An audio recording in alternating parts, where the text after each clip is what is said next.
My name is Cherokee Vandermesten, and I will be presenting on the environmental impacts associated with outdoor recreation. In this presentation, I will be talking about several issues that harm our environment in wilderness areas.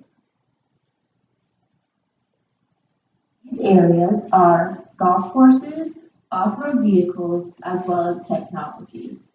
I will also discuss how we can work to change some of these in the future of these areas. First, I'd like to start with a quote. The wilderness and the idea of wilderness is one of the permanent homes of the human spirit. Joseph Wood Kirch. History has proven that environment of a place leads to the existence and development of tourism. Outdoor recreation lovers are prone to choose places with eye-catching sceneries, beautiful weather, and special landscape characteristics as their outdoor activity locations. According to Fisbon and Ajim and Knapp, attitude towards the environment is the main factor that affects humans' behavior in the environment. Some people think that a simple visit to a local area could cause impact, and in fact, it could cause direct and indirect impact. All activities should be practiced and done based on the needs of the environment you are in. This is important for the next generation to appreciate nature as a whole compared to today's generation. What is impact and what are the effects of recreation? There are a lot of reasons that should be considered with the amount of impact that visitors place on the wilderness. Sports, as well as outdoor activities, significantly alter Earth's surrounding and cause disruption to wildlife. The amount of wilderness left is decreasing day by day, and if proper care is not taken, environment can face big changes and problems. With the number of visitors increasing each year, damage to the forest and other natural areas happen because of careless impact. It is important for us as humans to have a relationship with nature and outdoor activities, but it is just as important to understand the effects. There are many ways that sports and outdoor recreation affect the environment. However, I'll talk about three.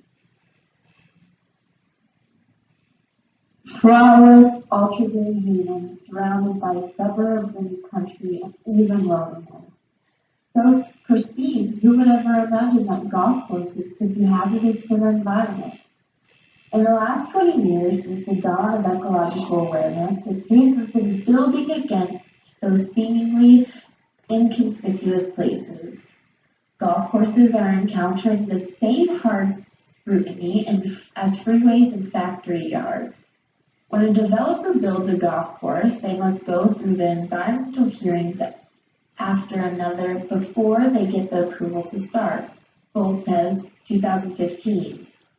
Modern golf is a far cry from the game originally played on the undeveloped and unmanicured lands of Scottsdale, where teams of turf managers and enormous reservoirs weren't required to keep the links looking immaculate and greener than anything else. And like most things that are taken to their extremes, the evolution of golf courses, especially the luxury golf courses that serve as playgrounds for the global elite, have rocked the world of hurt in communities and environments where they are located. There are more than 13,000 golf courses in the United States. An average of 110 courses are built annually, each taking approximately 150 acres. With these courses gobbling up land, depletion of wildlife habitats is increasing. Green spaces are compromised for recreational purposes. First, there are 18-hole golf courses. The land must be stripped of its natural environment in order to provide for a perfect fairway. Animals are attracted to meadow-like expanses and are met with flying balls, golf course, and many humans. There are also environmental damages, like the large amounts of turf care, such as pesticides and fertilizers, that are run into the waterways and pollute them. Golf courses also take a lot of water to keep them nice and green. Local water supply may or may not be adequate for the required irrigation needs. Chemical use combined with irrigation use may cause contamination of groundwater, surface bodies of water, as well as the ocean. Another problem not addressed is extensive mowing. A typical golf course mows every single day and recommends frequent mowing to improve the turf quality. Since golf courses tend to use riding mowers fueled by gas, this translates into a lot of fuel burnt to cover massive amounts of land repeated on a daily basis. According to a United Nations Environment Program report on impact of tourism, golf course maintenance can also deplete freshwater resources.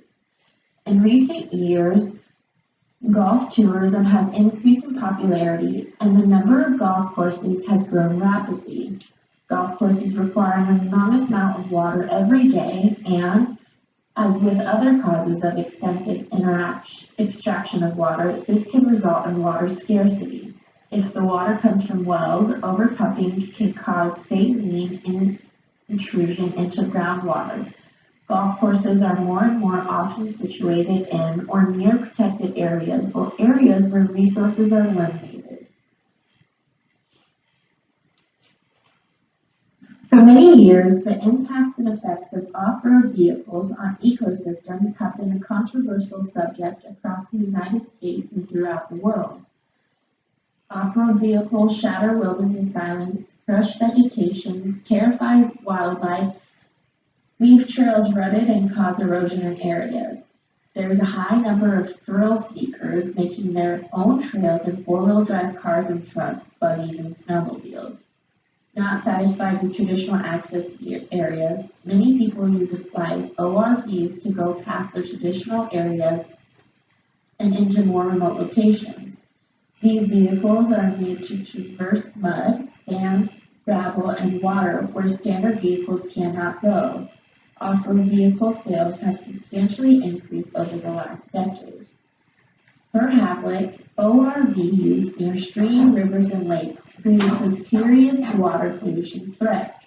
With ORVs use exceeding 80 million visitor days in national forests alone, including all-terrain vehicles, tens of millions of gallons of gasoline and motor oil likely enter the soils and waters of the public lands each year because of insufficient combustion and emissions. Oil has been observed on gravel beds of rivers throughout the United States, and many people take their vehicles through water deep enough to wash off engine fluids into the water.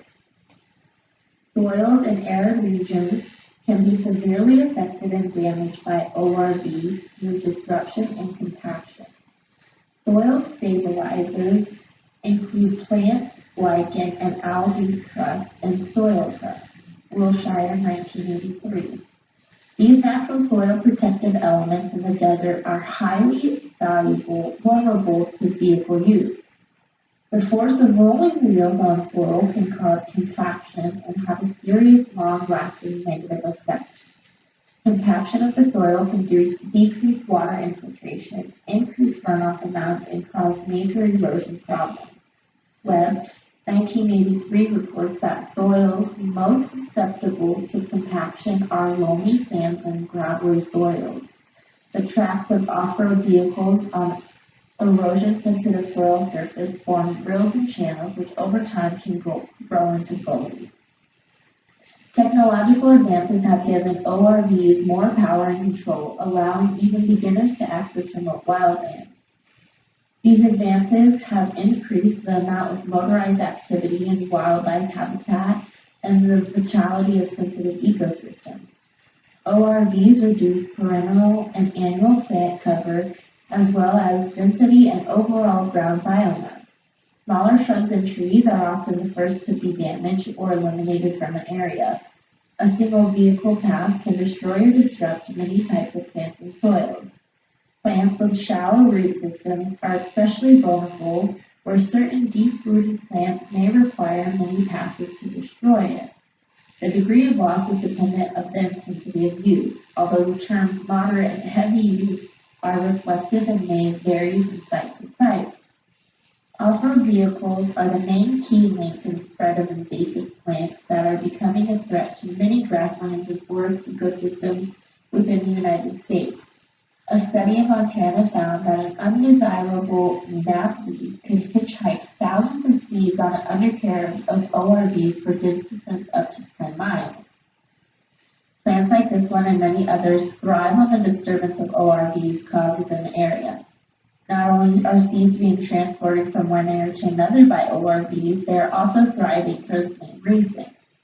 Wildlife, including birds, reptiles, and large ungulates, respond to disturbance with accelerated heart rate and suffer from increased levels of stress. These factors can lead to displacement, mortality, and reproductive failure.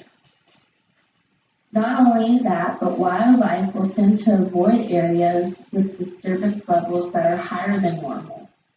Noise can negatively affect small mammals and reptiles by interfering with their specialized senses that are used for protection against predators as well as finding food.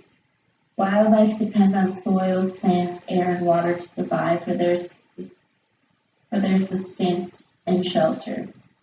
When any of these natural requirements are altered, dependent wildlife will be affected.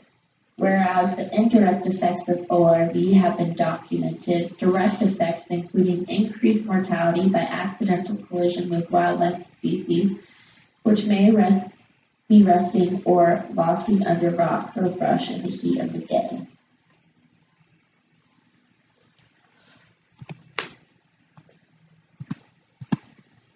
Technology plays an increasingly influential and important role in recreation and adventure. Within the last 10 years, we have seen an explosion of technological developments in outdoors. These are 5 areas in which technology has played a huge role within outdoor recreation. 1. Access to transportation. 2. Comfort. 3. Safety. 4. Communication. And 5. Information. This increased use of technology, however, does not come without a price. Visitors to certain areas are finding themselves in situations far more challenging than their skills and knowledge levels. Additionally, they are often in locations so remote that it's hard for others to reach them if needed. Historically, information was often retained through word of mouth, asking the area ranger, or finding a map or brochure. Now, with the context of outdoor recreation and adventure, information is usually accessed via the internet, automated telephone exchange, or guidebooks. Again, this ease and convenience of accessing information generally leads to increases in use, particularly in areas that have not seen much use because of their remote or difficult location. But this could also lead to a misunderstanding or miscommunication, as people on the internet may post wrong directions or information about such places. Technology can also create a deceptive bubble of safety. This means that technology can create an illusion of security or safety that allows people to become confident with their decision they are making. This is until something happens and there is no such safety mechanism that exists. For an example, an avalanche beacon can be a lifesaver, but no beacon ever prevented an avalanche from occurring, and if one buries you, your chances of survival are automatically decreased by 50%.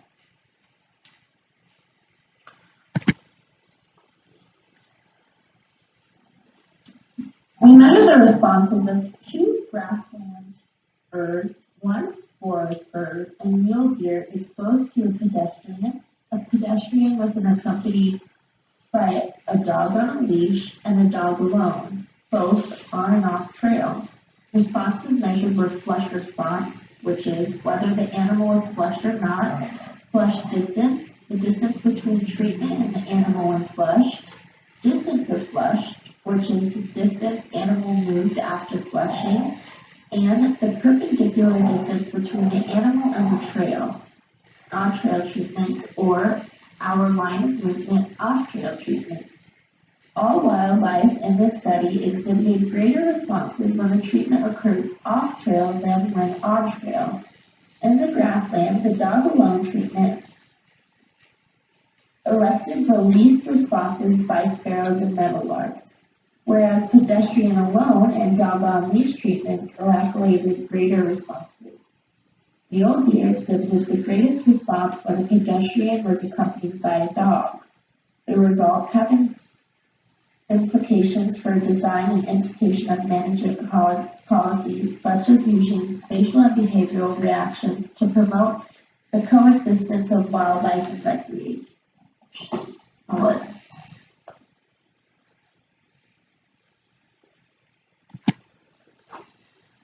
There are some recreation activities that are greener than others.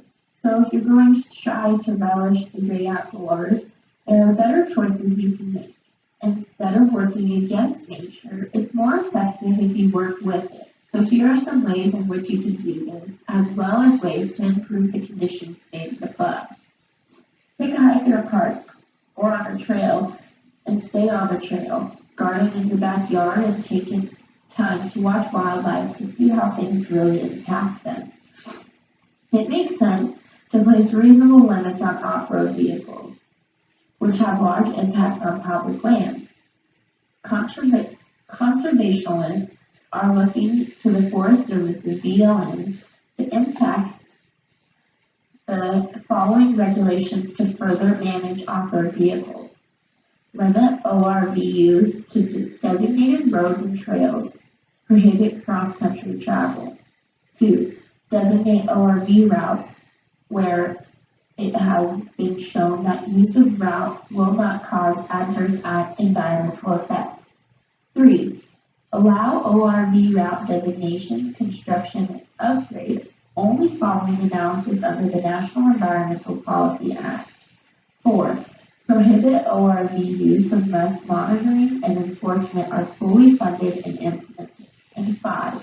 Prohibit ORV use in a proposed wilderness area and roadless areas. With these ideas in place and stricter regulations being enforced, as well as public awareness and education, it is believed that damage from off-road vehicles will decline. Technology has contributed several benefits to outdoor recreation activities and its participants. It's increased comfort and safety, improved access, improved communication, and broadened information. It has also created illusions of safety as well as sets of expectations. Recreation is one of the best ways to build relationships between people and nature around us. If people, however, break the rules and regulations that are in place to preserve nature, they are the ones who are blamed for future generations for the damage done to the biodiversity. We must all work together to help save nature and save our environment. We must also have the awareness and care to maintain the world as it is and make it better for others to come. In closing, a quote: "I do not want to protect the environment. I want to create a world where the environment does not need protecting." Thank you. My name is Cherokee Van Nessum, and I hope you enjoyed my presentation.